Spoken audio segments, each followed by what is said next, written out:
অবশ্যই উনার মুক্তি হবে, মিথ্যা বেশি দিন থাকতে পারে না। কর্মফল অবশ্যই ভোগ করতে হবে। এই মামুনুল হকের মতো কোনো আসলে কোনো ব্যক্তি এসে এই হাল ধরেনি। একজন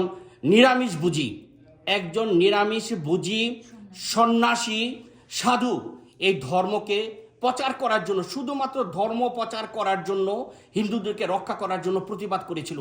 আর তার বিরুদ্ধে এত কিছু, কিন্তু কর্মফল ভোগ করতে হবে। বাংলাদেশ এই কর্মফল ভোগ করবে। আর এখনই তো এক প্রকার বাংলাদেশ আফগানিস্তান হয়ে গেছে। আপনি জানেন বাংলাদেশ আফগানিস্তান কিংবা সে মায়ানমার বা বিভিন্ন কান্ট্রির মতো আমরা পাকিস্তানের কথা বলতে পারি, যারা ক্ষুধায় মরবে।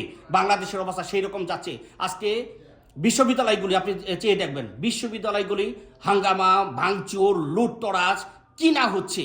তাই সবার কি বলবো, সব ব্যাপারে সতর্ক থাকুন। হিন্দুরা ভালো থাকলে আমরাও ভালো থাকবো। আমরা প্রবাসী হিন্দু হয়েও আপনাদের জন্য চিন্তিত থাকি।